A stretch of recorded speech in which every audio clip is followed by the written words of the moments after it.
Okay, well, roll call.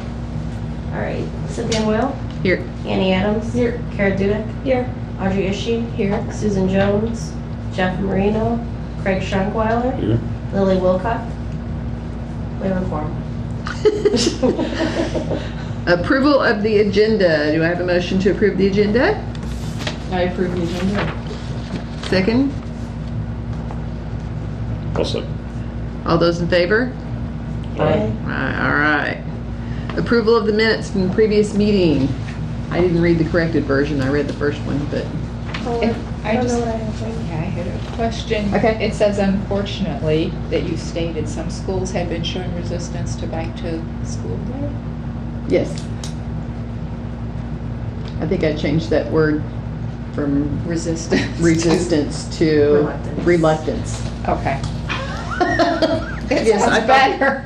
Yes, I thought they might not, I thought that might create a problem. I probably did use that word, but for the minutes, I think it would be helpful to express the sentiment, which was reluctance. And then I had something on page 2. Saline Branch Drainage District should be drainage ditch. And It's not a district. yeah, it was just in reference to Okay, the creek. okay. And then on page 4, when we talked about the KRT meeting, it's not Champaign County Bikes, it should be CCFPD, the Forest Preserve District. Oh, yeah.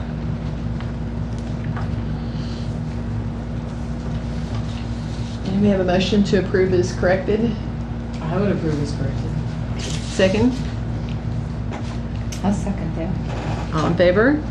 Aye. Okay. Public input, other than what you're going to talk about. Well, we're on the agenda, so we'll wait. Okay. Unfinished business, we can proceed on. We don't have anything that we have to cover tonight. And new business, the Boneyard Creek Path, and we have two guests that can introduce themselves, Dennis Roberts and Daryl Fost. Is it Fost? or Fosty. Fosty, okay.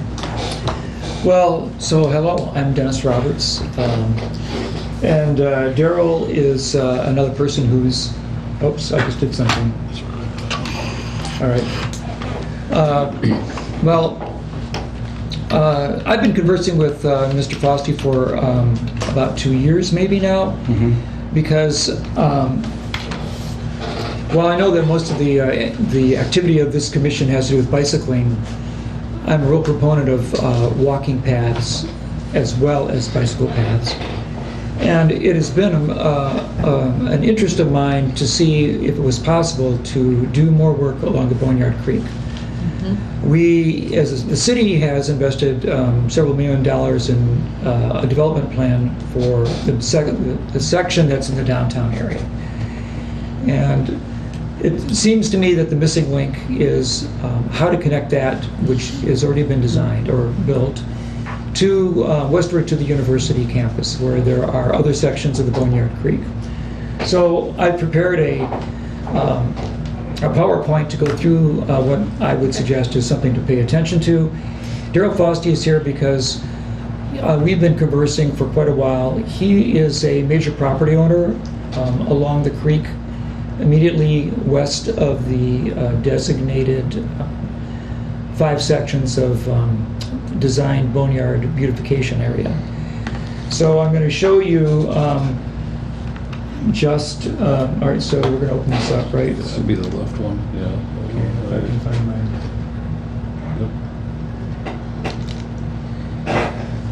mine. So we've got a presentation, and we'd just like to talk to you. I think we want to be advocates for potential action and engagement in the community. So,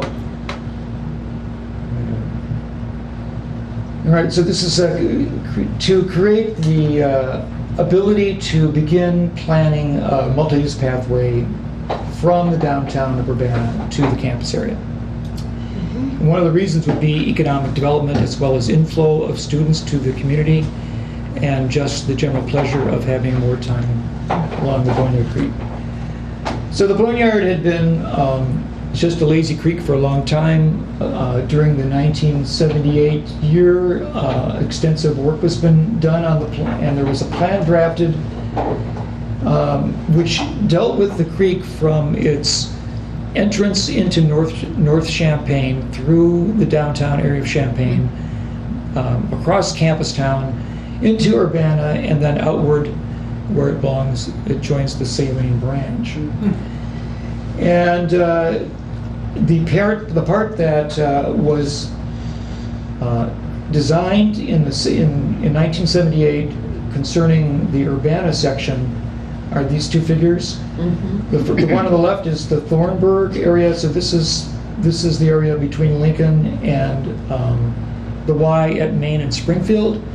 And then the second one on the right-hand side is continuing that, going basically through the section that was designed by, and we already have a design plan for that in practice. That plan envisioned a bike path and a pedestrian corridor. Sketches by the artist included bridge and pathway amenities on the lower left. In the center was various cutbacks of the bank showing the pathway and how the creek would be laid back and opened up as a riparian corridor. And on the right is a diagram of what they imagine to be a community plaza along the creek in an area that would be pretty much where Allman's garage is today. They also envisioned construction of either retail or residential buildings along that section of the creek because it's close to the downtown. Great. Wow, that'd be awesome. So in 2008, the city actually took the first step in doing something beautiful with the creek. It was a wonderful project envisioned. TIF monies were used to do the design work. We had a very competent team doing that, and we had an engineering team provide construction plans, and segment 3, which is in the bend on the upper corner there, upper left, has actually been completed. And we all enjoy the fact that it's a beautifully designed pathway. So my question is, we have here in the red section the plan that's drafted already in the 2008 plan. Here we have the campus where we have finished products of their design work through the engineering quad, and we have then this distance to think about how do we connect them. Of course, we want to make this thing across community pathway. Is that all Urbana? Pretty much, yes. This is all Urbana. Got it. Yeah, because this is Lincoln, isn't it? yeah, that's Lincoln, and this is Vine, and so it goes over here to universities at the top. Okay. So interestingly enough, when you look at this property, there is a pocket park here. So right across from where the plan ends, there's actually a pocket park. And then we have, the creek is in, container walls through here. Then it goes over here to the Phillips Recreation Center, which is Park District. Of course, the creek is buried in this section, but it's a connectivity through a park. The city owns a parking lot along the creek here. So we only have this section and this section, which might still be, we already have islands of connectivity. Right. So why not work on making the connectivity complete?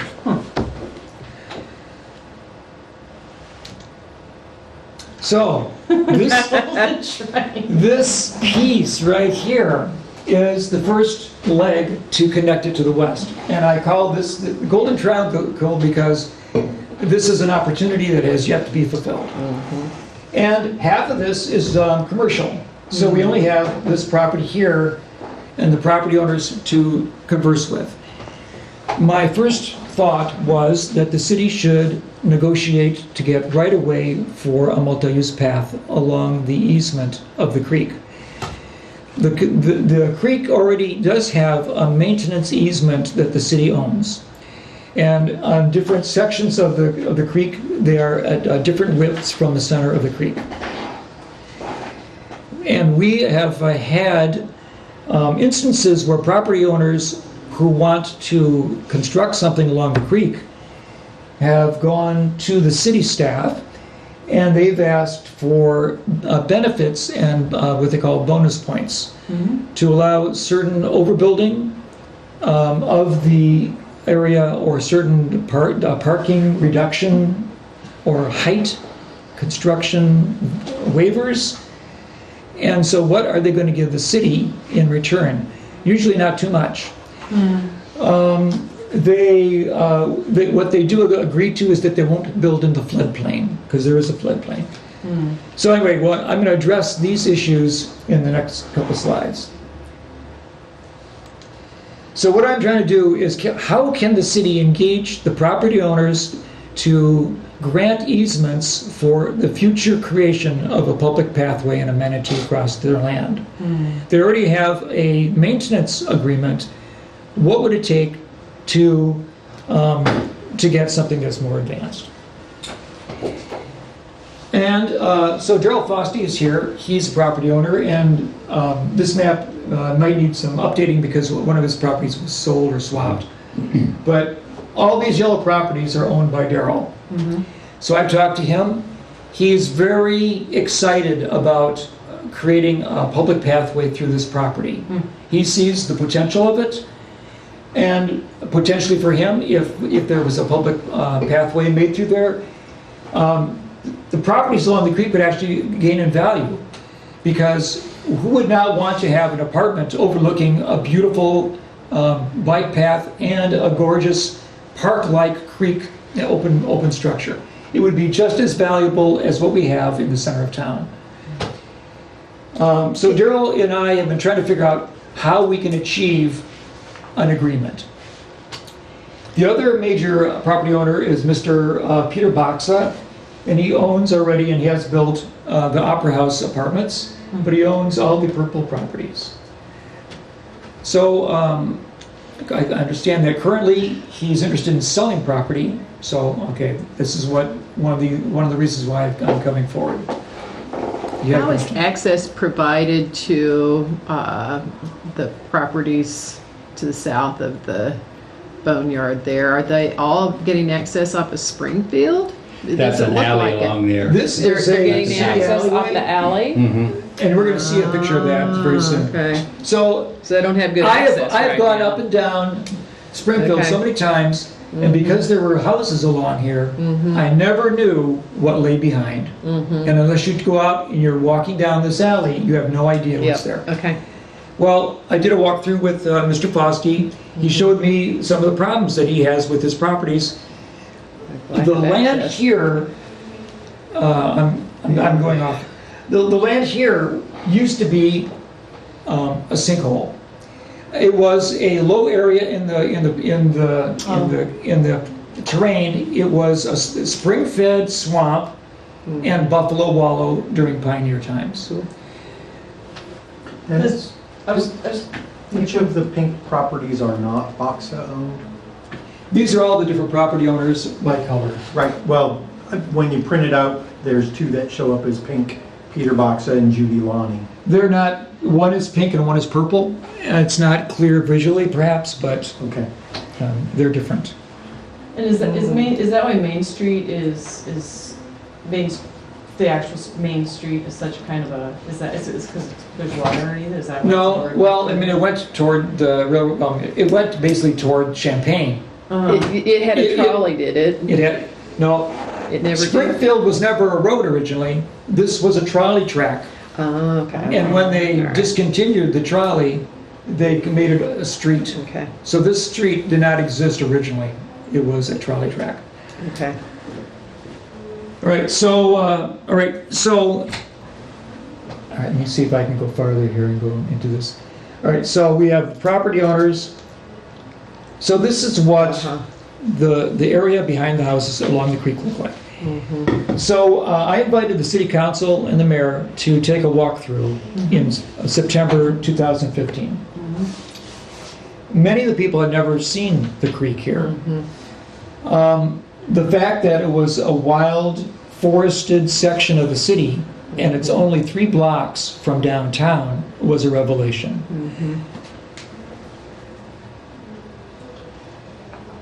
And it still is. And you can see that this is the gravel street That's or the alleyway access. It dead ends, Yeah. basically, next to the Opera House and one of the houses that Gerald Fosti owns. Yep.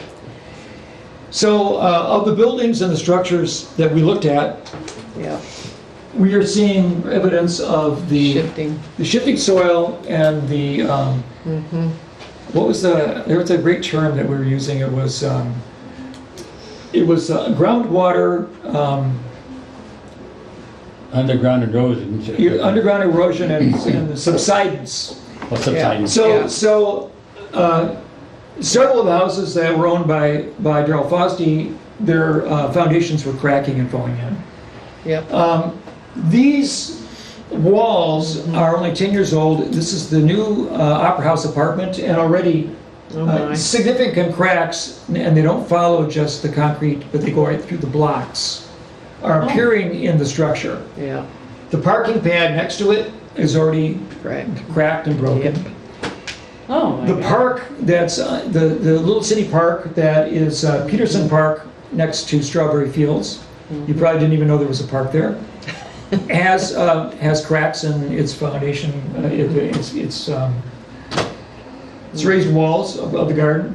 And here the city staff is looking at a sinkhole that appeared in the backyard of one of the properties, and It's a big circular area underneath. That's just this is the opening to it. Yeah, and we're sticking here. Brad Bennett is putting a pipe down into it to see how deep it is, and it was about 2 or 3 feet deep. 3 feet deep. Oh, my God. Yep. Wow. Right. So Wow. so these conditions made us think that we might be able to get some kind of help from the state for remediation, because it's going to be difficult to get permission to build in an area that is subsiding, That's what, yeah. we think. So the floodplain It's big. is large and it completely covers the areas on this street, but properties. along Springfield, it would be possible to build. But the way the property is configured, we only have shotgun apartment style homes that could be built here. Darrell Fosti was trying to get into an agreement to do a combine properties and build perhaps in a different direction and still be able to do something wonderful along the creek. Yeah. But the other property owner is not amenable to having a conversation. Okay. Well, one of the things that we are interested in doing besides talking about the creek path is that up until the completion of the 2nd Street retention pond, there was a Boneyard Creek Commission. It was disbanded. Now, we still do have a Boneyard Creek Commissioner, but the commission itself is not an official body of the city, and many of the discussions and the decisions that are made about construction on properties that are along the creek or in the floodplain occur administratively. So we have staff who are discussing plans for construction along these properties with staff, senior staff members, to which nobody is either noticed or invited. There's no public input. And what's happening in these meetings is that the developers are being granted bonus points, which allow them, by reducing certain aspects of their project, to build higher than allowed, to have different parking arrangements, and these questions, I think, need to have more vetting in the public, because what then gets built isn't reviewed appropriately by any commission that is supposed to be in charge of the appropriate administration of the creek. Amazingly enough, the Boneyard Creek Commissioner, who still is an appointed individual by the mayor often only learns about the meetings with the developer the day before, does not see any materials before he comes to the meeting, and then people are voting on the decisions, except that there's not a commission to vote. It's really pretty much just staff are approving things. So we're getting a lot of, like what I'd call rubber stamping. Now, a lot of the plants are fine, but when it comes to infringement into the creek and overbuilding against into the floodplain, I think that's something that needs to be vetted more openly. Daryl Fosty has had. Can I just, Yes. is the experience you're having, does it feel more like, I don't want to use the word willy-nilly, but does it just feel like there's not one central plan we're trying to go? Because of course, like I see that, the image before this, and I think, oh wow, I would love like low-rise, trans-oriented development, you know what I mean? Overlooking, like in my head, I'm just seeing this like vision of like, housing that, Right. you As I could as well, carved easily. out. But what you're experiencing, I'm just trying to, Go ahead. not trying to put anyone down here, but I'm just trying to make sure what you're currently experiencing when you're trying to maybe progress an idea like that is you're just kind of experiencing more of a willy-nilly experience where you're like, we can do this and we can't do, like more of a patchwork? Experience of what? I'm not following. Well, there's no plan for Right. what the staff are going to Right. ask you for, basically. That since we don't have a plan for this area, what Right. I'm is- trying to inform people about the area and let them know. My personal desire would be that the whole thing would become a park. I mean, I can barely get my front door open. On my house, we've jacked it up and put new oversized footings, new solid concrete walls, said it's going to be fine. Still Before we did that, the city said you need to get an engineer, and the engineer just told me it wasn't backfilled properly. From the back of my house dropped almost a foot compared to the front house. It just went like this. All the windows were like this. The doors had to be cut. Yep. My next door house was bulldozed down in 1980 because it broke apart. The house next to that was bulldozed down in 1976. So not knowing all that. So I bought the house and I thought, okay, it's like this. And I didn't realize it until I bought property on the south side of the creek and it's going this way. What's going on? So I got in contact with the then U of I professor Alberto Nieto. He's in the geology department, does consulting, and he informed me it's just as what happened in the 1960s. Here was the original bed of the Boneyard Creek. Here is the water table. Well, they dredged it out. It's 4 feet. There's literally a 4-foot waterfall at Green Street, kind of behind Hendrick House, right there. So you can, if you walk over there, you can hear the waterfall. Well, we dredged into the water table. So water is pouring in all the time. And as water moves in the soil, and when it has an outlet, it takes soil particles with it. Yep. So the property on each side keeps going down and down. Yeah. And last spring, my house started settling, and I had to turn the radio up to get to sleep because my house was popping and cracking. I got cracks in my walls this wide. And this is all done back in the 80s. So this is relatively new, with the new oversized footing and foundation. They built the new Opera House apartments. Those are cracking. The old Opera House apartments had whole spaces in the walls where the bricks came apart, where I could literally put my foot right in. They just had to do so much. And now then the guy that owns the property just wants to throw up some things. He's a landlord that spends most of his time in Florida. And the property manager says, yeah, there's some guy that wants to buy all these properties. So I'm knowing this man, he'd just like to throw something up there and get it sold. And then he's in Florida, fat and happy, selling all this out. So to me, the only possible solution is a park. My neighbors, I actually applied to get an upzoning. And some of you know Carolyn Baxley and other people on Main Street. And Carolyn says, I will fight you tooth and nail to keep this from being upzoned. The only thing we want there is single-family homes. I said, well, Can't that's do what that I there. don't want. Yeah. So Professor Nieto said if you build, you had to build with the footings below the level of the Boneyard Creek. Well, that's at least 15 or more feet deep. Can't do that for single family. No, that's not practical. So let's make a park. And akin to what's going on in the 2nd Street Basin in Champaign, we could have something similar. Yeah. Yeah. We could. And it's all right there. And I'm willing to sell my house just because I don't want to deal with it. I'm tired of dealing with it. I fix things up when they break apart, and I've done that. And then apparently the city had people complaining about my houses, so they said I had to fix them up. I said, okay, I can fix them up so they look nice. No, they had to pass rental inspection. It was prohibitively expensive because I fixed them up and they broke apart and I couldn't do it anymore, so I had to bulldoze down the houses. So, Yeah. So we have empty lots now. Okay.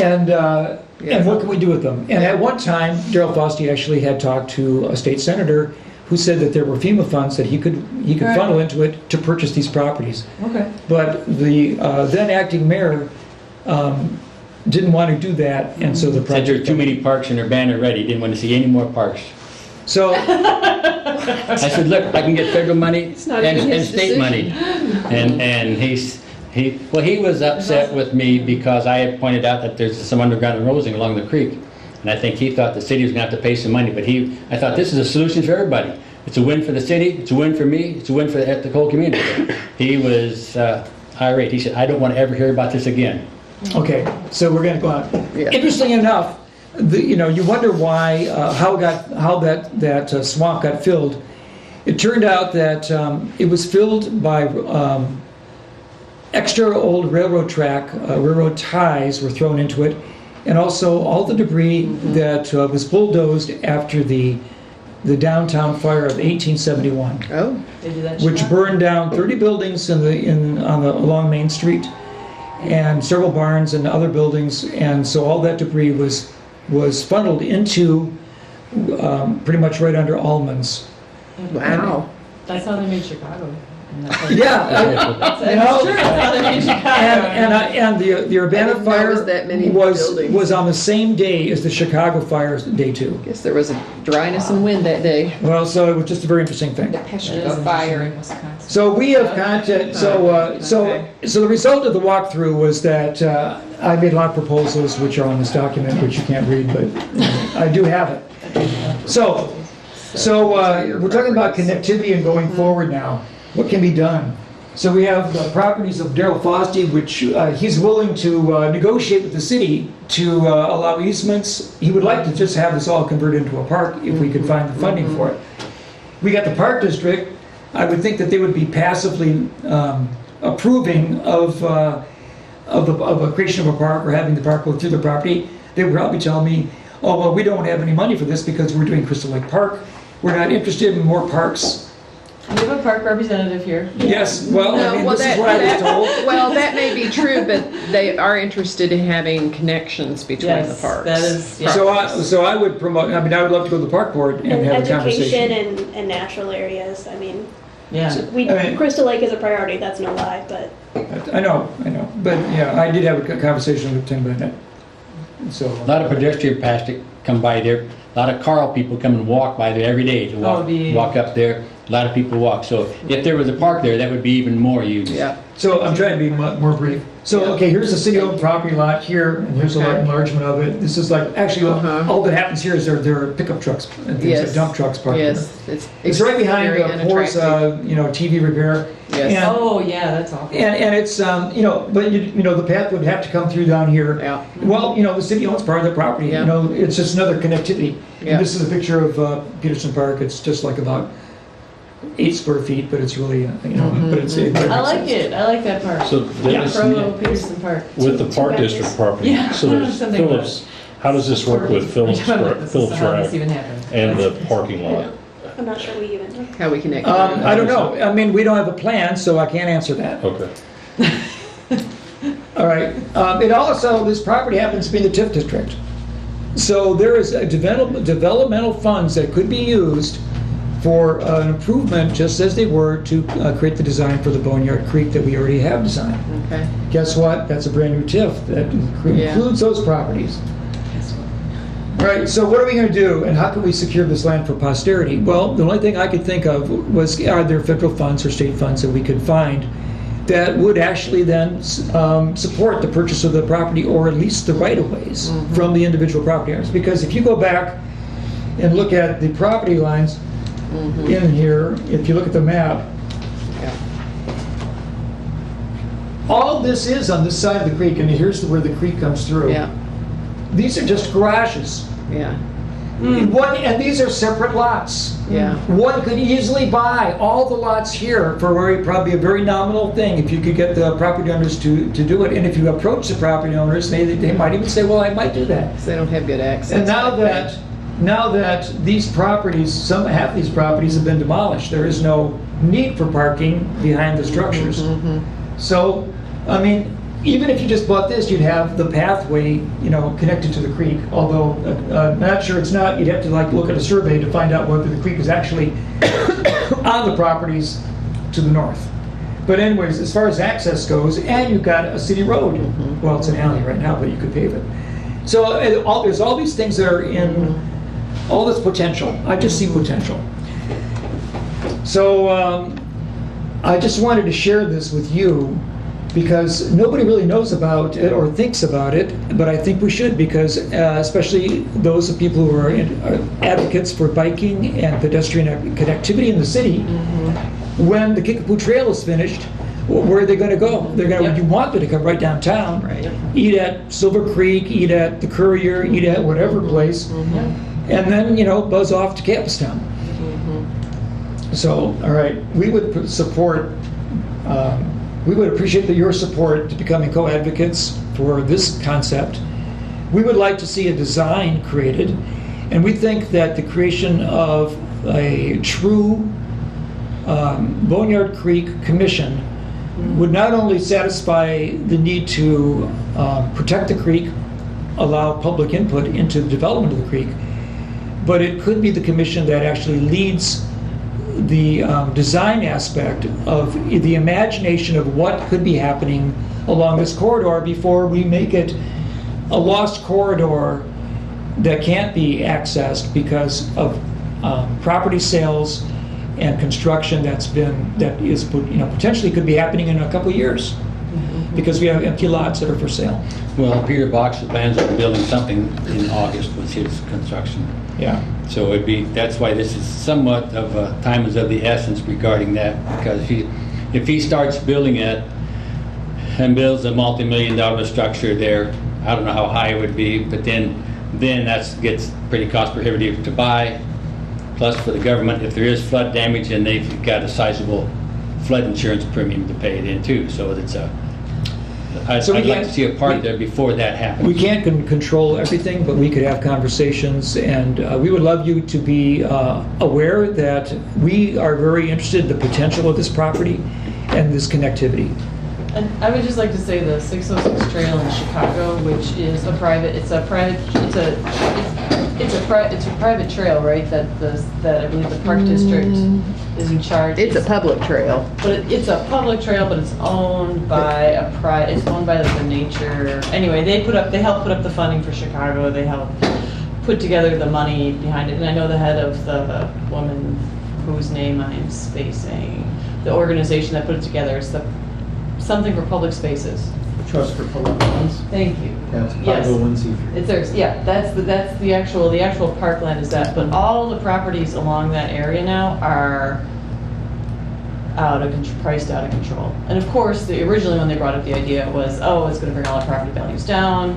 I had walked on the trail before it became the 606, and I had heard the concerns of, what they were going to have to do to make it so people would want to actually live on a trail like this. But now the property values are out of control, and people love it, and they're now creating connectivity they want to create connectivity to downtown with it, and it really is it's a massive economic generator. So trails like this, and it is it's honestly a thin trail. It's actually a rail bed. It's not wide at all. When you get up there, it kind of blows your mind. I had been advocating for it as just a bike path for years. I just wanted it as almost like a bike highway, just really ugly bike highway. And so I was sort of upset when I started seeing all this other stuff they did. But it is frankly fantastic, and it brought together these communities. They worked with, my friend Bonnie Taus worked with bringing together these different communities and doing different parades and all sorts of activities for that. So I can see something like that. It would be fantastic, because that is one of my concerns with the Boneyard Creek. It's lovely, but it goes I need it to go, I want it to go places, I wanna move. Don't hide it. So I'm Don't gonna say we need to wrap up discussion Okay. on this by Yeah. 8 because we started late. Yep. I totally appreciate it. Can I show something real quick, just what my Yeah, research well, was? two things I wanted to With the- say, two things I did want to say are that this year we have a wayfinding plan and a pedestrian plan underway. Very good. So we are not in a position to push for another plan to happen quickly. But we could, after these are done, look at, say, promoting that there be a plan looked at for creating, connectivity for the boneyard. And we would be happy to be, so I think someone, it sounds like, one of the commission members would be happy to be involved in meetings and report back to us. And we are very much interested in pedestrian access and opportunities as well. So I don't think that you have a lack of interest or enthusiasm from us. But No, go ahead, I would Craig. assume that you'd probably be actually Yeah. totally understanding. It's an awareness thing here. If you're aware of that was there and that what we're trying to do, and try and turn it into a park area, and it's such a viable space So for a park. this is in our plan currently. This is actually the Champaign County Greenways and Trails Plan. I just want the current one that you can see here, that it is actually indicated to be a side path or a path of Right. some sort. Yeah. I'll just skip to also the, in the same neighborhood. yeah. Within the master plan, the Urbana Bicycle Master Plan, which was just adopted here earlier this year. Let me zoom in and go down. We have it in there. It's in there also. Yep. Let me see if I can get over a little bit. So it shows it, Connecting to the Kickapoo. yeah, it actually goes up University and down, and then it actually, let me see if I can see. They actually show it all the way over to, Yep. There you go. It goes right. and then it goes right through Right here through, and yeah. over, Yeah. let me squeeze just a little bit, right to Lincoln. Yep. See, we already have that in our plan. Yeah. So I just wanted to, that But was we don't based have a upon. plan for how it would happen. Right, how it happened, which side of the creek it's on, Right. those exactly. things. It would be an exciting thing to do. Clark's going to come in a minute. I just thought it'd be a really exciting thing to do, to invite students at the university who are in urban planning to charrette it, and kind of figure something out and just do some brainstorming, because the creative mind wants to create an image.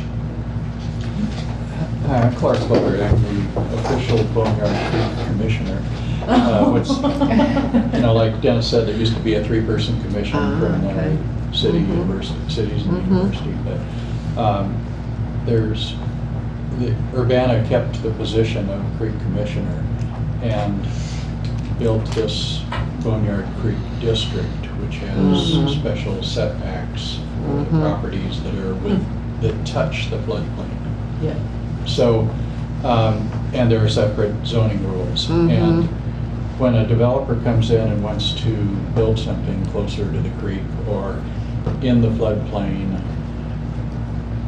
the city can let them do it if they put it on stilts or something like that. Build it up so that water can't wash under it. And over the years, there's one citizen member, me, I'm a mechanical engineer, my predecessor, the first guy on the job, was a geologist.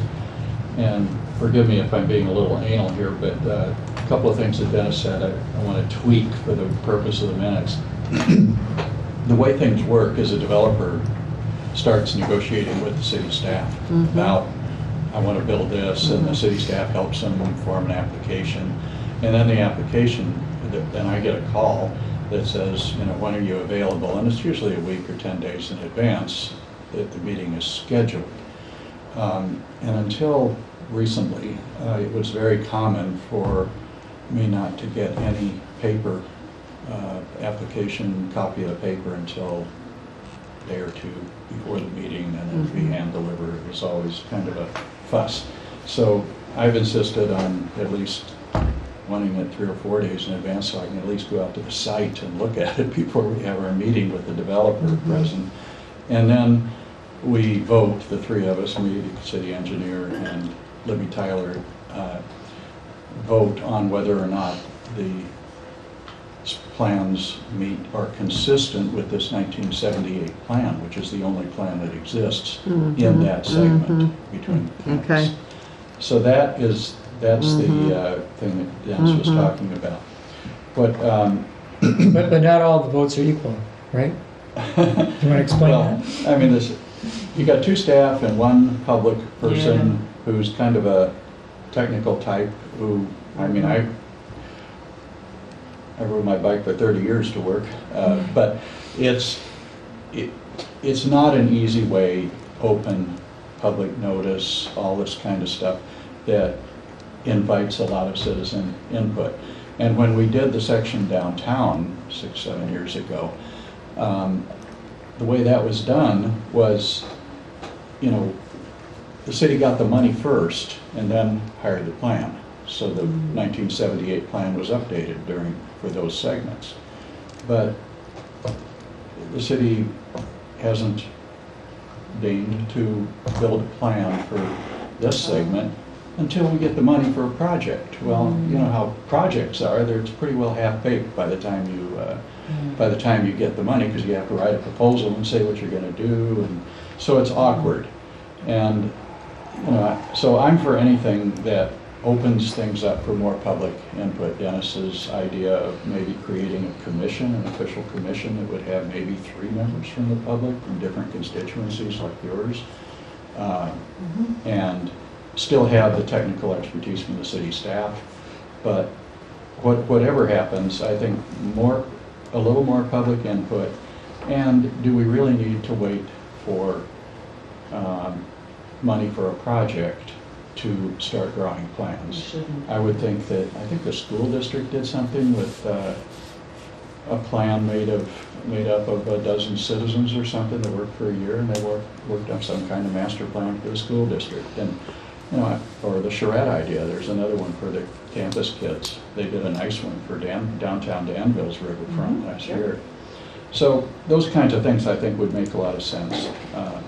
Final technical correction, that 4-foot waterfall under Lincoln Avenue, that was removed when the campus did their project, because they bored down 4 more feet through the whole campus. It's still a 4-foot. Yeah, and then we had to fight in order to get a berm built so that it wouldn't increase the flow into our ground. Well, I would like for us to have an opportunity to perhaps get some more information. I think that we would certainly be in favor of there being a update of the 78 plan, and you know, and we could certainly make a recommendation in that direction. But I'd rather wait and do that at our next meeting, so we have more of our members here, and maybe you can share your presentation or any other documents with us. Few have a chance to take a look. Staff can share some documents with us. Just for your information, this is the first I've heard of a possible big development coming within the next year or few months, probably. And, you know, this Boneyard Creek Commissioner won't hear about it until a week before the meeting, probably. And then get the plans a few days before the meeting, and the chance for you getting involved is going to be probably close to zero unless something changes or you somehow insert yourselves into the process. Because what's happened is we get about 3 or 4 of these proposals every year, and each one encroaches just a few more feet towards the creek. And you know, the big one was the mosque when that was built, because that would have opened it straight into the campus. But when the mosque was built, but just a couple of years ago, we approved another 8-foot spread between the mosque and the creek, which then pretty much cuts off. You know, when you encroach from one side or the other on a piecemeal basis, we're going to end, if we continue that, we're probably going to end up with the bike trail being on the north side for a block, and then you got to zigzag across the street, and then go on the south side for a block and zigzag over to the other side.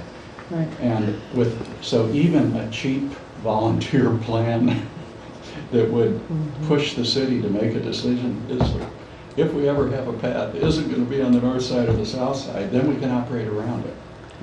Well, I'd like to put this on the agenda for next time for us to have an opportunity to discuss it more, because we've got 2 more items that we need That's fine. I to do look appreciate at the time you tonight. spent with me now. And I think there's a lot of interest, and we're an advisory commission. Any action is going to be necessary from the planning and you can talk to the Sustainability Commission and the City Council. All of those people also have the ability to look at this and think about it.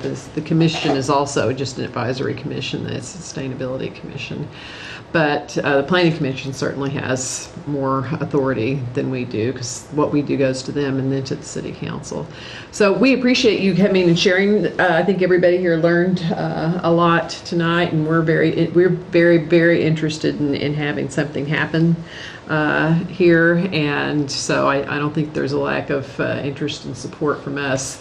We'll just have to have more information and think about how we can best help. So, thanks. Because it's a floodplain, isn't your insurance outrageous? And that's what I'm curious about people wanting to build on there. That's all. We want to have a discussion about it. Yeah, let's. That's all. That's like I've been like, guys, like. Having had a house that was flooded and carried flood insurance, that's a whole other can of worms. It is outrageous, and the likelihood of collecting is so remote. Okay. And then if there's a 10% deductible, and it's. All right. Yeah. Thank you. And you are welcome to stay and listen to anything else we're saying, but we appreciate your coming. Well, thank you. We appreciate it. And now, if you have any more questions, please let us know. Okay. All right. Thank you. Thanks. Thank you. We're taking this around to other places as well. Good. Good. Yeah, I Would you think be able to that's. share your presentation? Yeah, it's on the computer. I So- have it, I can email I'd be it. happy Yeah. for all of you to have a copy of it. yes. I'll have Leslie send it out. Yeah. And then I would Thank like you. some information on the 78 plan too, so that would be interesting for Yeah. next You time. can download that off the city's website. Or Yeah, I'll send you the link for Okay, it. okay. So I've never seen it. Do you I've want- spent a lot more time on the city's website than other people. somewhere. I know If it. you want Okay. to walk around over there, feel free to come Okay, down and walk thanks. down the alley there. Great, I'd like to see thanks. that. Yeah. Please do. Okay, Yeah. Thank you again. We appreciate your time. You're welcome. Appreciate it. all right, wayfinding plan. Yeah, I have a separate presentation, but I kind of want to set the framework a little bit Okay. about what really the wayfinding plan would consist of. A lot of what we'll be doing is going to follow the framework from the NACTO guide, which is the National Association of City Transportation Officials. These signs would be considered basically traffic signs. So they in itself can be approved. They're not regulatory signs. They in itself can be approved by the city engineer for placement within the right-of-way. So that's kind of the basis here. But I wanted to show you just so we kind of were on the same page. This is kind of I'll show you some pictures of what are ideas of what it could be. What you see is, some type of destination with distance, with arrows, with some indicator, that's unique to the community that it's a part of. I'll just kind of roll through these. A lot of as we go through here, and this would be a separate markings on the road. I don't know if we will be doing that with this plan, but it would mainly be more like these type of signage throughout here. So you would paint on the ground like bikeway this way? You could. It could Right. be. It could be something like that. It's just that's additional maintenance. It's easier when it's up off the ground because we have Right. snow and things like that. Right. But one of the key components, the Manual of Uniform Traffic Control Devices, which is the MUTCD, which is something we will be also following, will say that you only can have like 3 Right, basically destinations. Right. yep. There are some other ideas, there's unique things that could be done here. That's nice. I don't know what any of that means, but. So I'm just kind of going through here really quick here to set a kind of a framework. There's a one here at the end. Some of these, you'll see that some things like this in Chicago, They have some. Yep. This is probably the best representation of what a possible sign could be. That's maybe more jazzed up, perhaps. Yeah, that's a bare bones MUTCD sign. But here you would have minutes, which is usually based upon Miles and then minutes are on the right, yeah. Yeah, 10 miles an hour, or miles, right, and then minutes, 10 mile an hour of bicycle riding, which is Yeah. fairly a casual type ride, not something real intense. Wait, one on the left means what? The one on This the is left is miles. Miles. Oh, I So see it, distance. never mind. So I it's see it now. distance And that's and minutes. Distance in minute. Yeah. Okay, because I was saying minutes on both. Yeah, Okay, got it. Oh, yeah, I Yeah. can see, that'd be confusing. so that's kind of gives you a little bit of the framework, and now we're back to the beginning. So I'm going to close this tab out, and then Jeff Load really it. likes that. so what we've done is we've asked the Champaign County Regional Plan Commission to give us a proposal. They're the folks that basically did the Urbana Bike Master Plan. So they're very familiar with this, our And they did the bicycle- Greenways and Trails plan. Yeah, and then they're also doing the PED Master Plan. Yeah, too. yeah. The intent of the bicycle wayfinding plan is basically to help people on bikes navigate to their destinations. We also want to convey Urbana's identity. And then we also want to encourage people to ride. So we're just trying to keep it fairly simple here. The basis for the development of the plan will be city staff will work with Regional Plan Commission. We will form a steering committee, which I'll talk about here in a minute, because we need to be able to vet things, or that's maybe an incorrect word, get into the minutia, the details of things within a working group. And then have to have it here. Right, and then bring those ideas to this committee here to bounce off, and in essence, save you all from having to spend 2 hours, Right.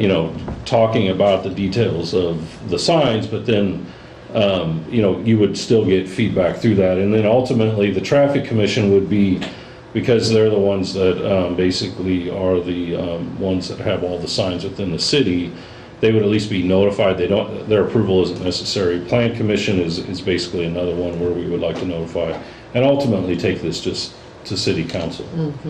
The steering committee is really a technical group that will consist of some staff from engineering, some from community development within the city of Urbana. We would like to have somebody from the Champaign Mass Transit District, from the Park District. The Park District will, we'll likely be looking at that green loop. Yep. That's where this will come into play. So the Right. Park District's important. coordinate with Champaign them. County bikes. There could be others. We want to keep the working group to a manageable group, but if be thinking about this as I'm going through the presentation, because if you have some ideas of others that should be included, it could be somebody from the police department. Some have thought, I don't know if that, it could be any other bike groups. It could be, say, somebody from the Chamber of Commerce, although we're not going to be putting businesses on here. Just think about that as we're going through here, as you see. This is the task for basically the flow of the plan. There's a pre-planning part where we would have a kickoff meeting with the city staff and steering committee.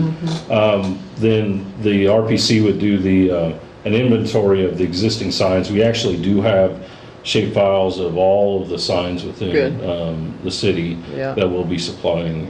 Shape files are for GIS format. Yep. For all the bike route signs and things like that.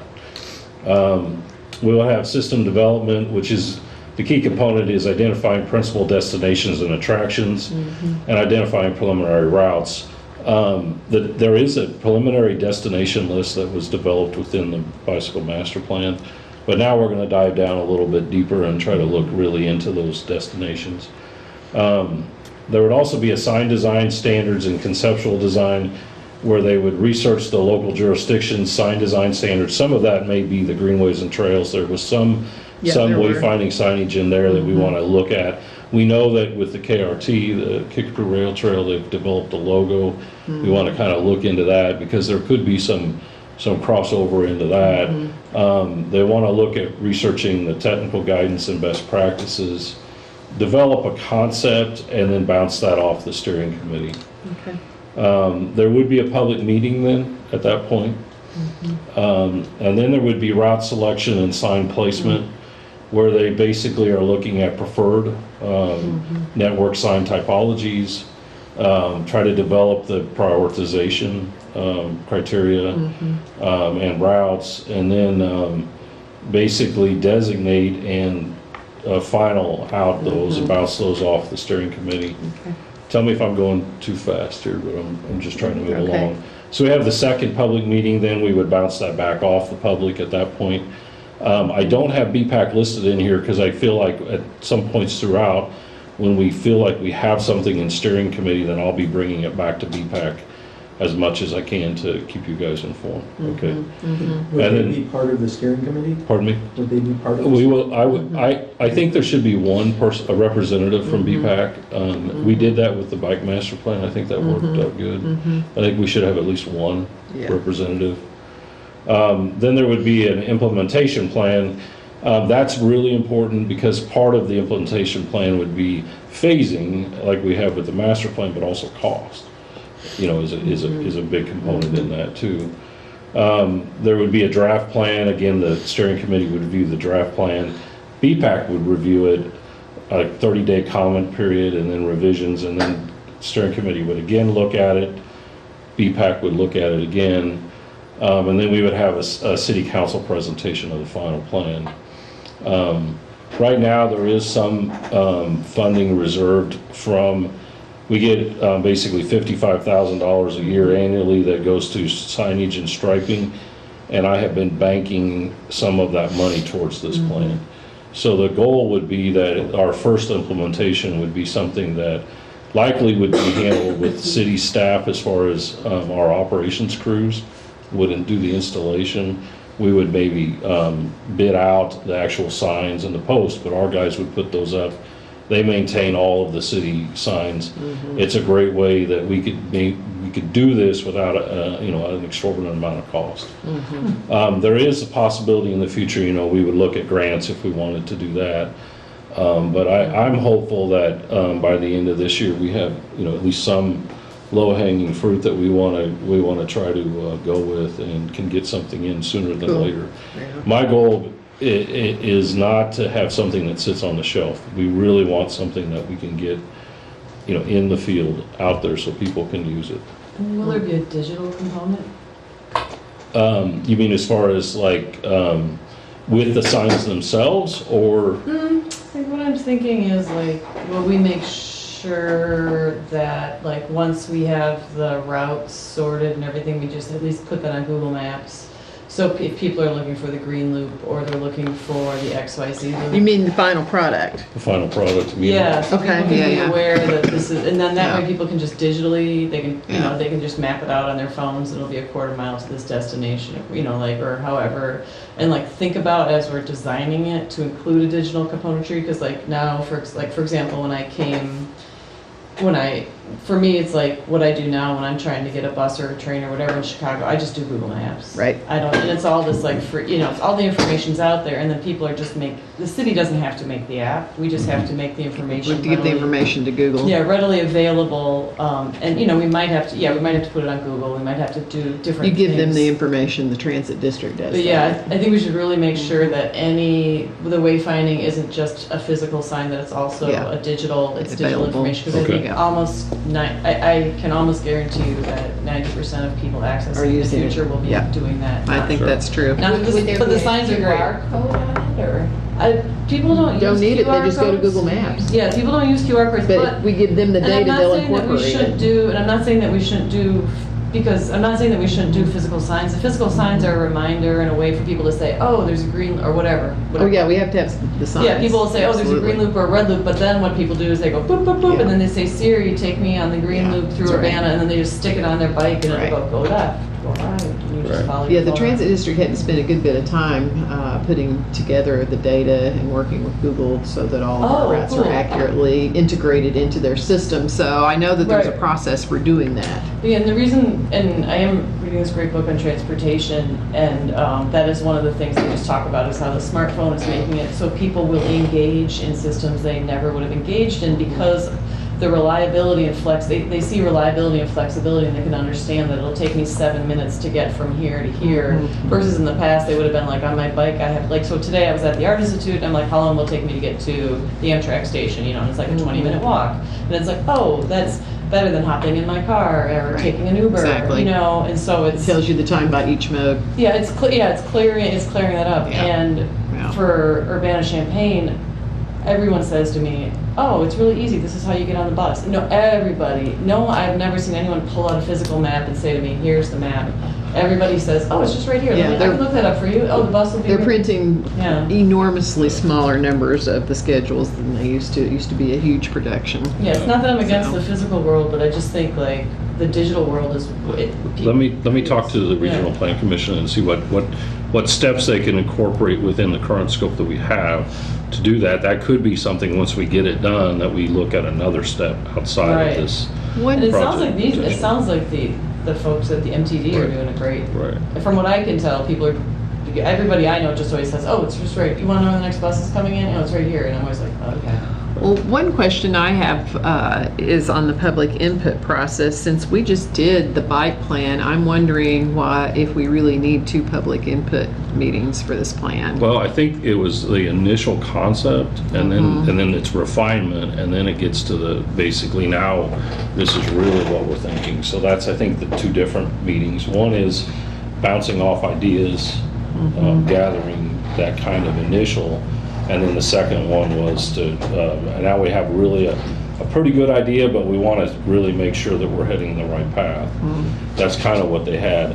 I'll show you the cost on that. Really, to be honest with you, it's not that much to do a second Well, meeting, in so terms of timing, though, it really does. I'll show you a schedule too on Okay, that. okay. What level of cyclist comfort will the route be geared towards, or will there be multiple? Well, everything within the master plan is the casual adult cyclist. And it So would be that- good if we used the level of stress analysis as well in helping assess that. Did we do that as part of our plan? No, we didn't do it. I don't think it was developed enough while we were working on our plan, but right now I'm doing a bike plan for Iowa City, and that now is sort of standard part of looking at how you develop routes is looking at the level of stress analysis. We looked at doing that. It was mentioned in the master plan for the future update as one, because we were so far along with the plan. And by the time yeah, we were and it's coming out. just in the last year really become a tool that's used routinely. It wasn't developed enough when we started. We started 3 years ago. Right. And then, so this is the schedule. We're looking at a year-long type schedule once we get going. It's a little bit faster schedule than, say, the pedestrian master plan, which was a 1.5-year type process. Of course, we know when we went through the bike master plan how things drift, and it takes a little bit longer to go through and that's fine, because I think you really want to make sure that you're headed in the right direction and not just slamming something down. But this is really all those items that I talked about. This would be where they're recommending the first public meeting, and then you would have the route sign selection and sign placement in the second public meeting, which ultimately leads to the plan approval. And then this is the cost here. We're looking at about $30,000. We currently have that money budgeted to do this. So you can see the different phases, throughout here. But it looks like it's adding 2 months into our schedule to do the 2 public meetings, and I'm wondering if we can't. Well, let me talk to them and see if Okay. we need the second public meeting. I mean, is anyone worried that the public would be upset? Like, why are these signs coming up all over? It does seem to me like compressing it into one meeting is going to be a lot of topics. Because it's all the concept and design of the signs and so on. And then the second one is the routes. Right. And you don't have to worry about all that stuff. But we talk about it, Because but we that talk was about that, decided. we talk about that at our meeting, and if we have a presentation in our meeting, we can certainly invite the public to come and give us input At that there. time of the meeting. Yeah, I just feel like we burn the public out, and the same people show up, and that it's going to be 2 months worth of time for the plan that we might be able to, put together with our meetings so that it's not as, So find a way to promote the public meeting through the VPAC meeting, monthly Mhm. VPAC meeting. as a way for further input. And, there are going to be a handful of people who care a lot Yep. about this and have very specific ideas and give us a lot of input. And they may give us conflicting input. Well, how would we get the information to them and give them the opportunity for input at the same time then? Yeah, and that's what I wonder about too, Audrey. I mean, I think we do err on, I understand about burning them out, but we do err on the side of making sure that we have that information out there and people have the opportunity. I think that's really important. Yeah, I do too. To get the feedback from the community. But I don't know, spending a month of our planning time on it seems excessive to me. If we could compress that down. So if you'll talk with them and see what their thoughts are. Okay. So we've talked about cost, and then the next step is to basically finalize the scope of services and then execute an agreement and then basically get this thing moving along, get it going. So do we have any questions or anything? Yeah, I guess one of the other things I was thinking is that maybe getting more of that input online gives a broader group of people an opportunity for input. Okay. If we're looking at things like visual preference survey on sign design. Well, it'd be nice if there was some kind of media coverage of the plan that does give that interested segment a chance. I would really like to see our meetings more publicized on social media and so that people have the opportunity to come and talk to us too, because people don't know when we're meeting. They don't go and check our website, but I feel like if we had, Well, I mean, the city does have a Twitter, and I mean, we could start.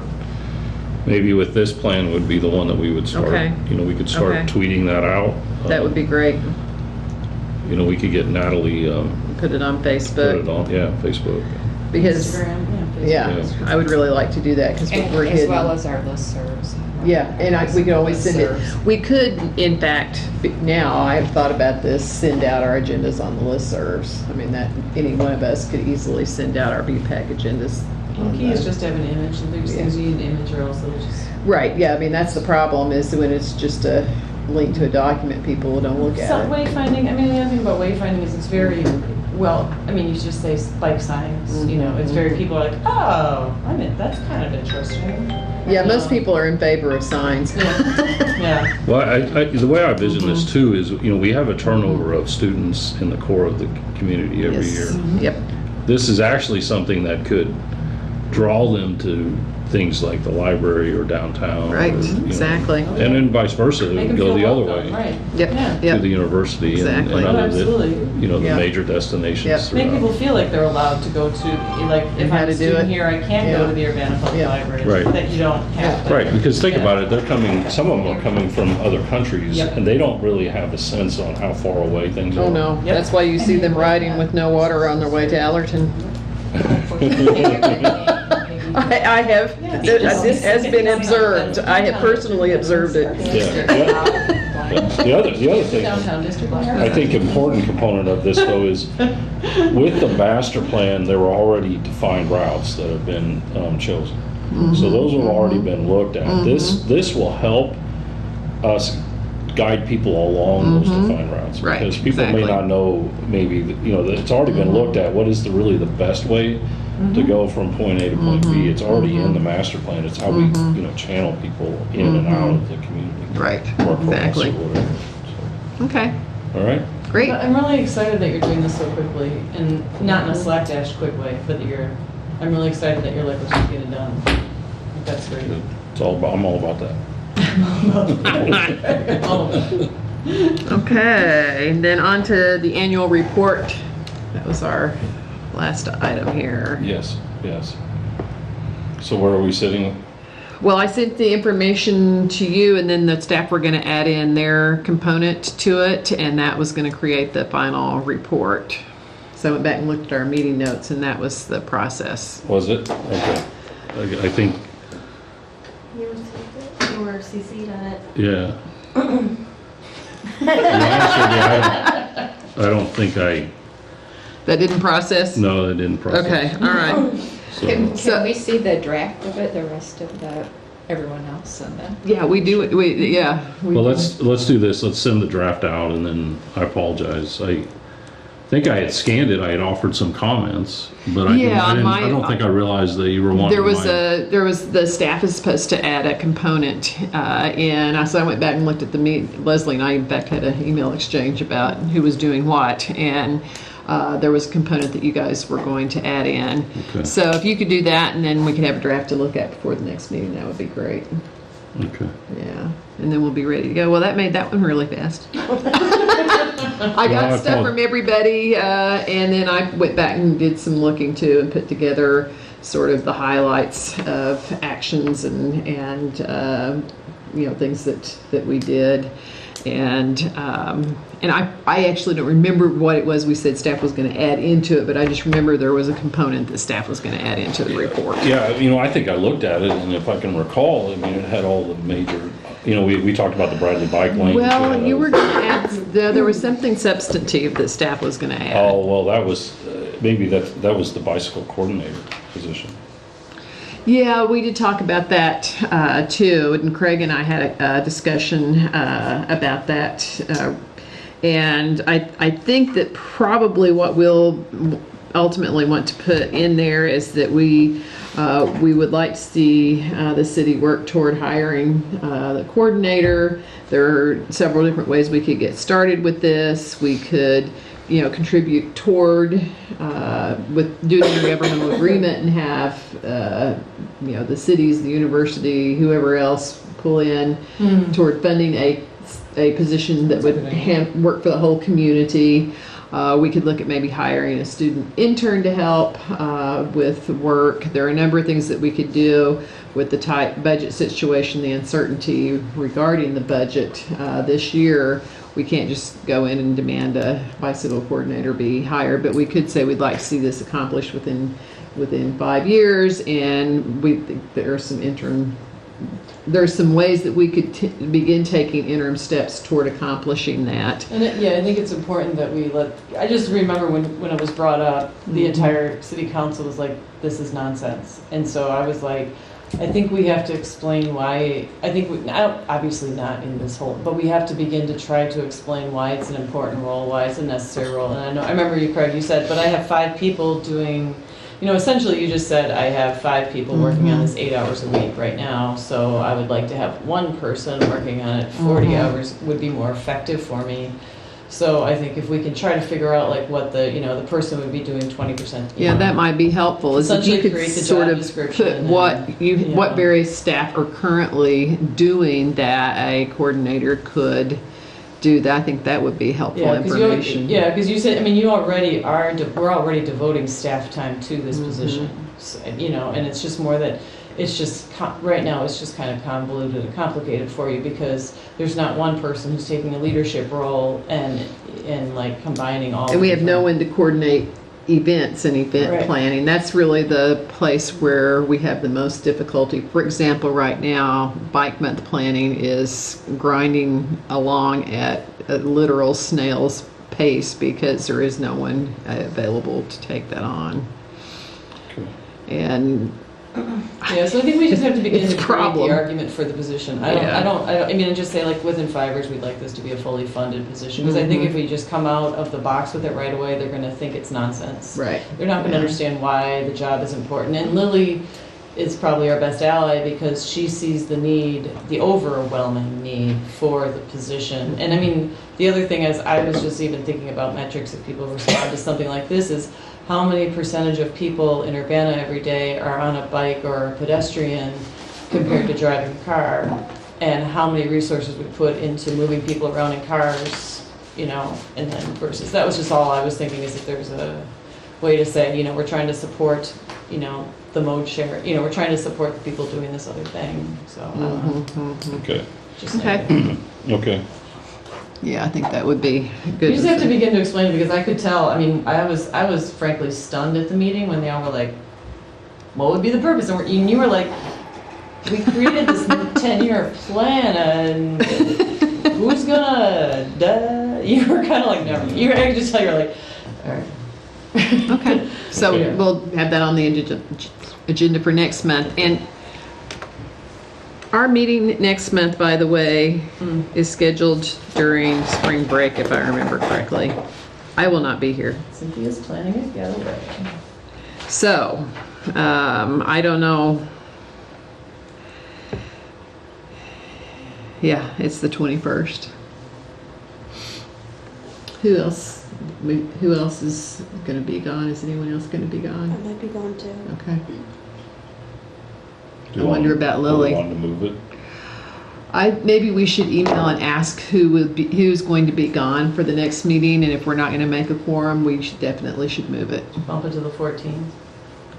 Or do you want to bump it to the 28th? Or bump it to The 14th works for me, but I could also do the 28th. So. Yeah, we ought to take a look. Yeah, we have to see the calendar Yeah. for these rooms. Yeah, so you can let us know what our best option is for that.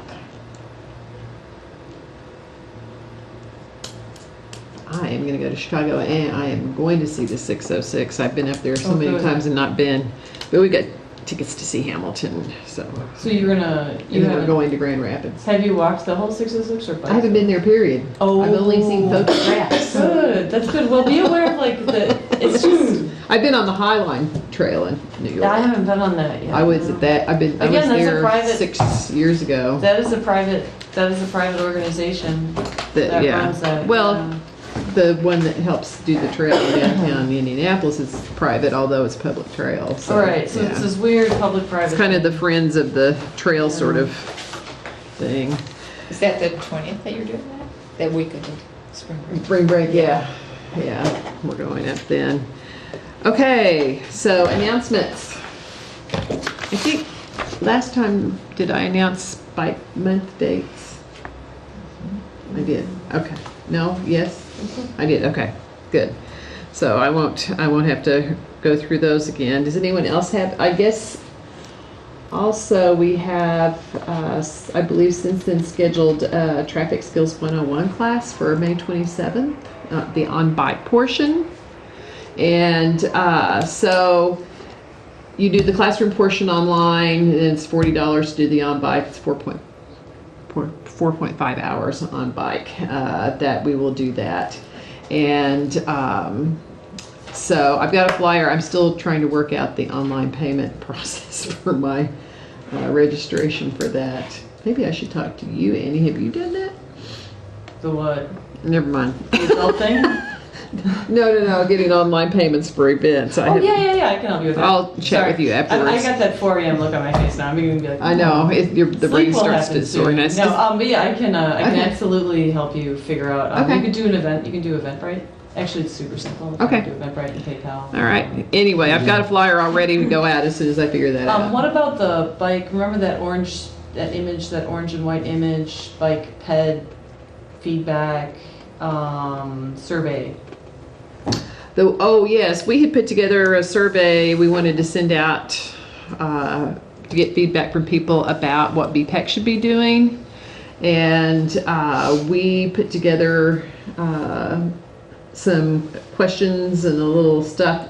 And I think I just need to send that to you all to take a look at too. They did one in Chicago, and Annie sent me that, and my intern reworked it. And so I think, do we want to discuss it at the next meeting, or do we need to actually have any conversation about it before we send it out, or is that something that we could just handle administratively?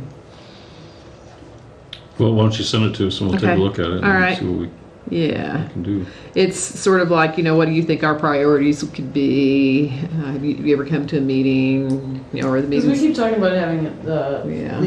if we can possibly have a Facebook page or something like that. Because it'd be a nice way to launch a Facebook page. It would be a thing, and then we could do the wayfinding. We could feel all in there. Yeah, so, yeah, I'll Not send that we you can't have the city website would probably host the survey, I'm guessing. I don't know. I'm not sure. We just talk about the logistics. The planning division is going to be working with My City Bikes to do a beginning cyclist ride on May 20th Yes. for a farmer's market. Yep, I will be So- operating a bike rodeo at Playing It Safe that day, so, Excellent. yeah, they're gonna be conflicting bicycle activities. I think more like coordinated. Yeah.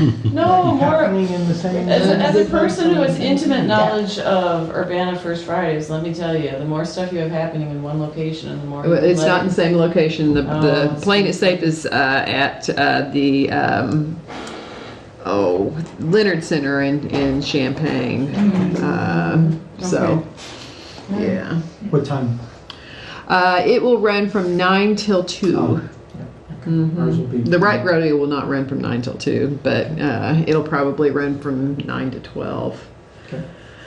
So, yeah, they moved it this year, and they moved up.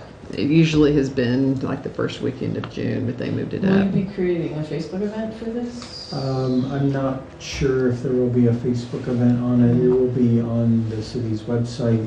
I'm not even sure if the city, I'm new enough that I don't know if the Okay. city has a Facebook page. They Okay. do. We do? So then it would- Yeah, they do. I would say, like, Yeah. as the person who does like press stuff, Shambana Moms, obviously, you can post an event on Shambana Moms. Yeah, there are two different audiences for these activities. This activity is likely to be adult casual riders who would like to ride more but aren't very comfortable, and our Right. event's going to be kids and parents. So they're not going to pull on the same crowds. Right, that's they what I was pull on the thinking. same set of people who would help organize and be involved. Yeah, because I could see like Neutral Cycle, like, Yes. because they could all, if Neutral Cycle even created the event, and then it was supported, and then an organization, say like in Urbana, saw that event and liked it. Because the bike rodeo is extremely labor intensive. Yeah. You mentioned bike to work ride. As I've been learning more about the bicycling stuff that's going, we had a meeting with RPC, and they gave me the impression that Champaign County Bikes organizes. Yes, the and bike to Jeff work used to spend a ride. lot of time on that, but he's now working full time, Okay, and things are not moving along. okay. Jeff is very, very busy, and he just, he doesn't have he used to spend a lot of time working on organizing this, and he simply doesn't have the ability to do that at this point. Yeah, so there were two bike, it's Prairie Cycle Club. Yeah. I can't remember. Yeah, if you feel like they're willing to commit some staff time to assisting him, I think that would be helpful. I've got an intern who's ready and willing to help. She just needs tasks to work on it. So we have some people who are ready and able. We just need to get them to give us the work that needs to be done. I will pass that on to Kevin when he returns to work. Yeah. Yes. Oh, by the way, Kevin is a dad. He has a baby girl. Oh. That's why he's not here. Really? That's really cool. So, yes, at the next meeting, he has to show us pictures. It's very important, and guys don't always get that. So, we want to see photos. Okay, any other announcements, future topics? Seems like we've got a full agenda next time Give already. A quick update about the PED master plan. Oh, yes, please. So the agreement with the Champaign County Regional Planning Commission was executed, and staff and the Planning Commission have met and held the kickoff meeting. So now things are kind of beginning to build from there, and that's kind of where it's at. So good. Things are getting off the ground.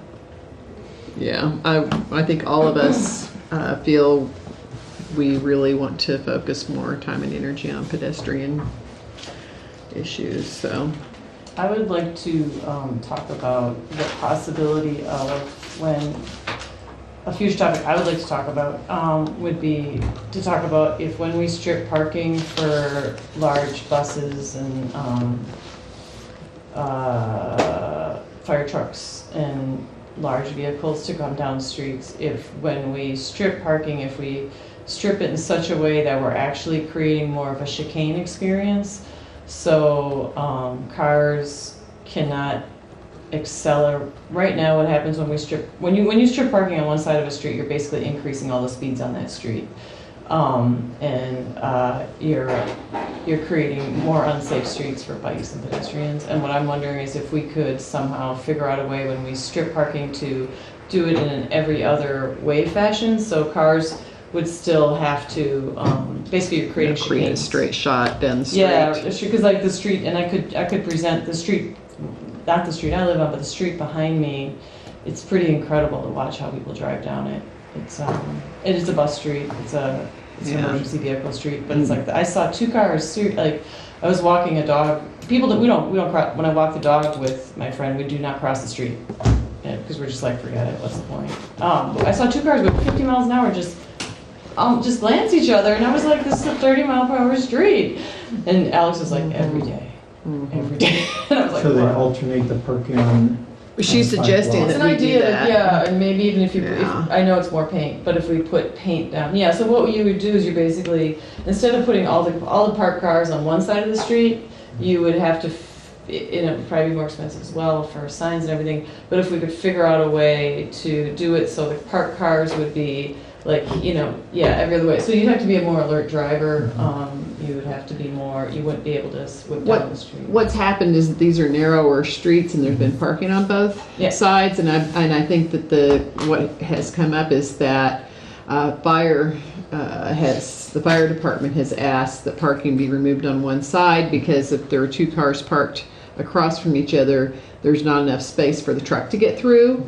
And so what has been happening is that the parking's removed on one side, which then creates a straight shot down the street, and so people speed up. Yep. Instead of in the past when they had to kind of go like this, serpentine, because there were cars parked on the street. So by improving access for fire, we have sometimes perhaps decreased safety for And we've pedestrians. decreased property values and And in this case also, I think there weren't sidewalks. Well, this street has a sidewalk. It does What have street, sidewalks, what okay. street are you talking about? It's, Cottage Grove, is it Cottage Grove? yes. Okay. It's Street Alex and. Oh, a Cottage Grove, because it's got a bus route on it, yeah. Yeah. it's But your Cottage street Grove. doesn't have sidewalks. I'm on Wabash. Wabash, right Yeah. now, they haven't stripped parking yet, and so for me, what's good is there's usually one or people, when they turn the corner off Washington, there's usually two cars parked there, so people don't whip down it, but They don't I speed. I can say that issue though has already been settled. yeah. So I mean, it's already been to council and approved. Right. And- No, I know, but that's not even my street of Wabash, it's the Right. other side. Other side. Are you north or south of Washington? We are south of Washington. South of Washington? That's the husband. Oh, okay. But I think it's a systemic issue that we might want to take Yeah, I'm more a look interested in at. I'm more interested in let's not micromanage, let's just big picture this, because even like the streets, when people drive into work down, what is the street that has the stoplight on it right by City Hall here? Wow. Illinois. Illinois, because people, again, it allows people just to whip down Illinois instead of having them drive in a more, Right. because if you strip parking, because I used to be a person who wanted bike lane. I used to be a person who was like, I just want to strip parking and put in a bike lane. And then I realized that just actually creates a more unsafe biking environment because cars can just go straight down it. a lot Well, better. yeah, it depends on the street and the design, but yeah. Yeah. So. Can we do speed bumps in town? We don't have, the answer to that tentatively would be no, not speed bumps. We would be open to speed tables. A speed bump can be actually a hazard. A speed table would What's the difference? the difference between a bump and a table is a bump is what you see in parking lots. Okay. A table would actually get you raised up. It's a platform that takes you up, and then it takes you down. It's a lot more So it's- expensive. Is it a It's- whole car length? Yeah. Yes, yeah. I'm There are interested- speed humps, which Yeah. are bigger than a speed bump, but Right. smaller than, but yeah. I'm interested in objects that are not roundabouts, they are rounds, I keep forgetting. Traffic circles. Yeah, Like on intersections. Washington, I would like if they were traffic circles, because then pedestrians could cross halfway and then cross Yeah. halfway, and then also it would slow the cars down because there's a narrowing. Yeah. But that's, I have one more thing. Okay. So the MCOR project tomorrow is a pre-construction Oh, right. open Yeah, house. right. That's right. I would go to that. And then in Urbana, work is scheduled to begin, weather permitting, March 13th. Woohoo! With the water main work. Yay. The road will still remain open during that time, but then the day after commencement, May 22nd, that will be where. Which will be, what will be closed? It'll be from Wright to Goodwin.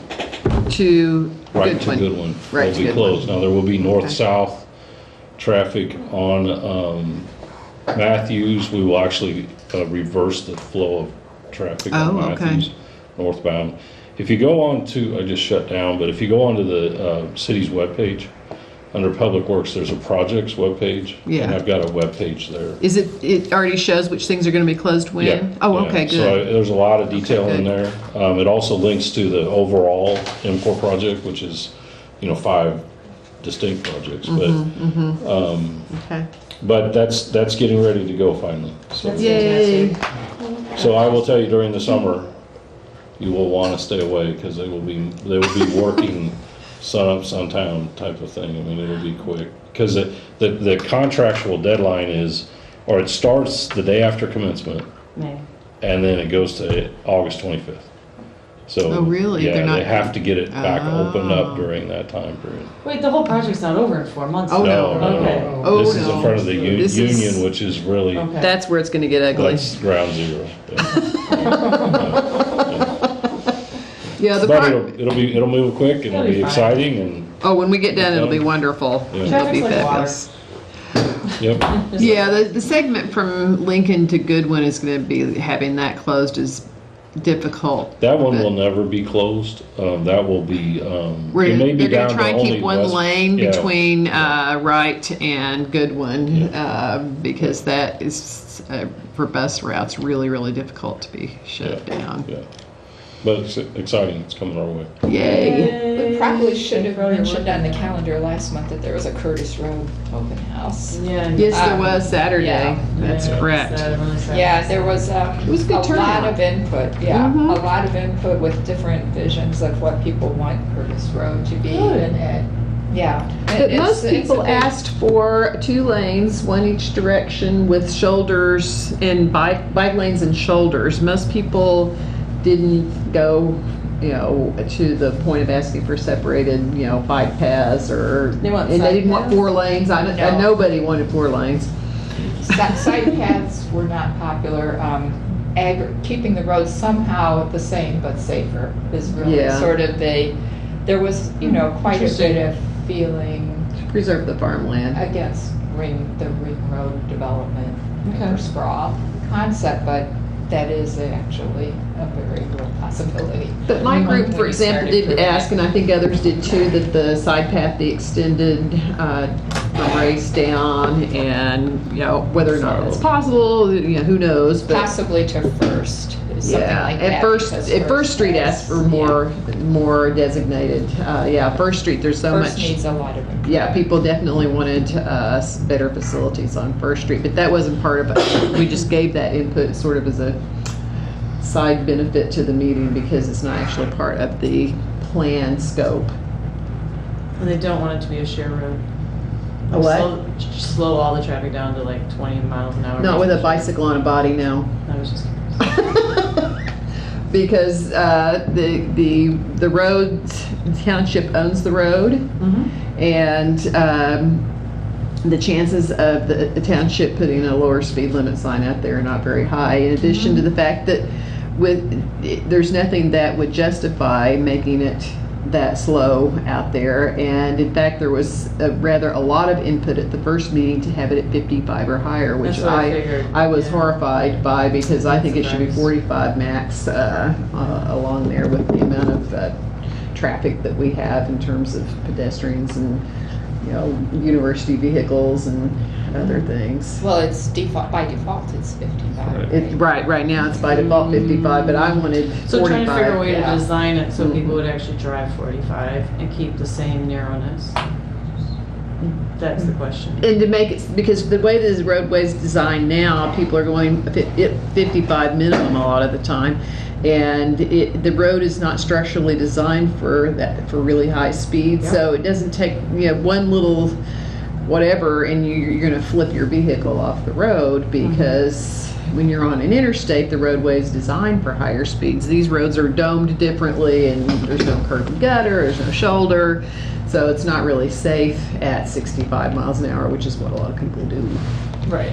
So there, you don't know if there's going to be information on the RPC website or an opportunity Is there- for any input. is- They had a lot of physical input. There were about 80 people there. Yeah, there's a lot. Yeah, but I would think that they would have something on their website, but I don't know. it's at a very early stage right now. So there's Yeah, this was just the very- existing conditions Yeah. background, and then concepts from people, and they'll come back with a couple of concept designs that they will then ask the public to give input on. It's typically the process that we've utilized, so there's going to be another opportunity for input. I even saw some roundabouts. Yes, I had a very vehemently, very loud anti-roundabout person in my group, so I They love the They use them. stoplights at Windsor and Rice. They just want more of those. I was actually I was just driving this morning with Most my, actually my had brother- stop signs, if I can recall. My brother was like, Yeah, we God, had he's stop like, signs. I hated those things, and then when they put them in, now I'm like, why are they not everywhere Right. here? I know, that's the way I was most, like, I that's the way know, most I people are. understand. All right, well, do I have a motion to adjourn? Yes, I would motion to adjourn. Second? I second the motion to adjourn. All in favor? Aye. Right. All right, meeting is adjourned. Thank you. Thank you, everyone. Sorry.